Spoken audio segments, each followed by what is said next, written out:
Всем привет! В этом ролике я покажу, как сделать простое устройство, которое сможет продлить жизнь вашим аккумуляторам. Так что усаживайтесь поудобнее, мы начинаем.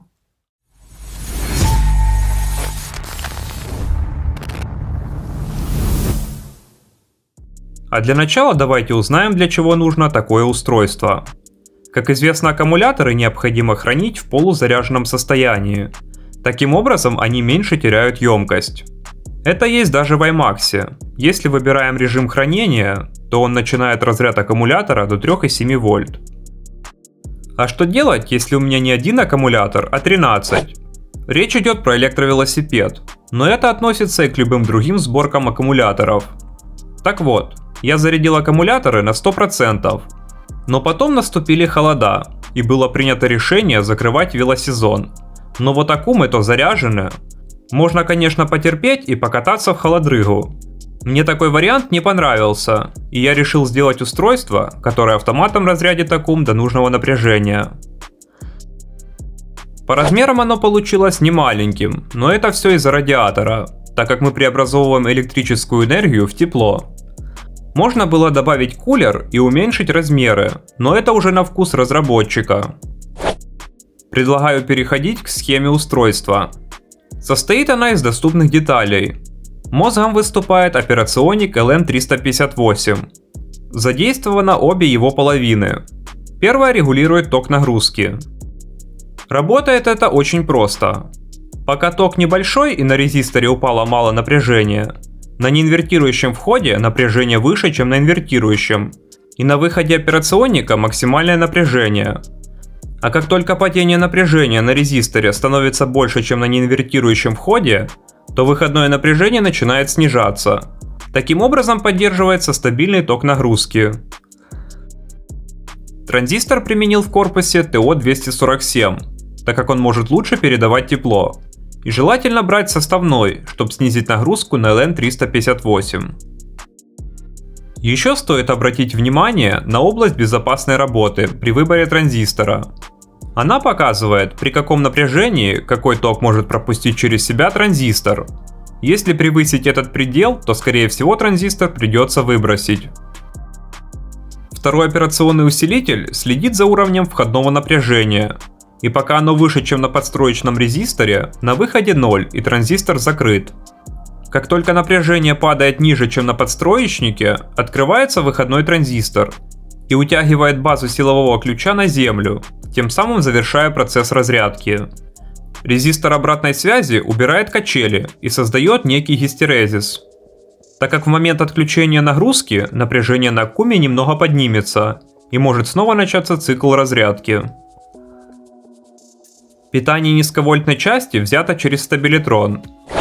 Тут лучше использовать мощные 5-ваттные стабилитроны. Я пока запаял мелкие, а как приедут нормальные, поставлю их. Что касается защиты от неправильной полярности, то делать ее не стал, так как буду использовать разъем.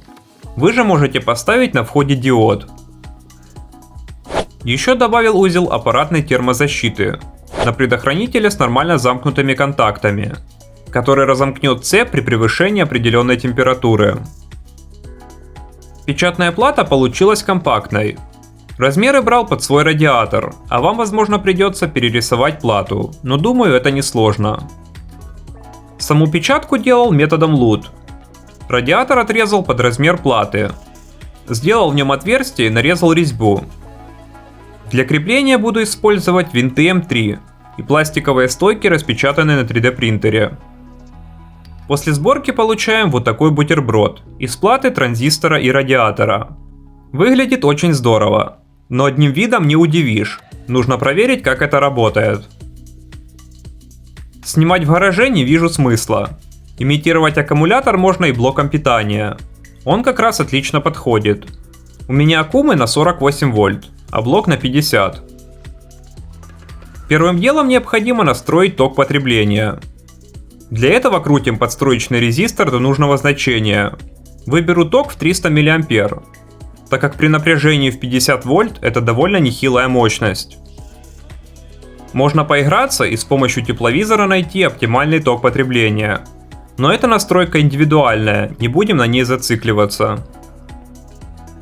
Идем дальше. Второй параметр, который нужно настроить, это напряжение отсечки. Для моих аккумов это 48 вольт.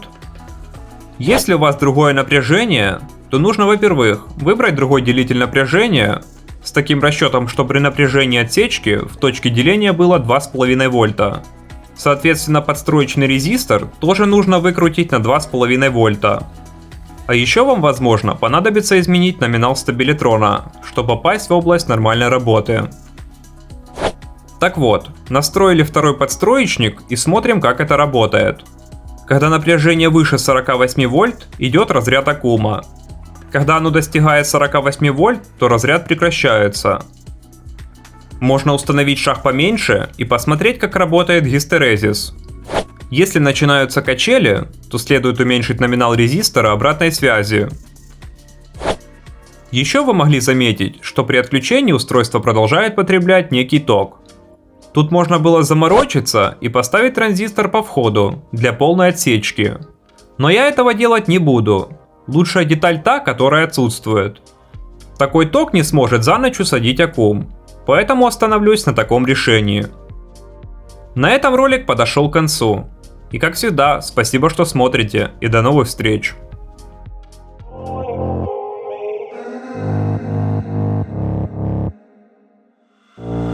If I stay, will you stay? If I go, will you go? If I pay, will you play? Do you know what I know? Do you love?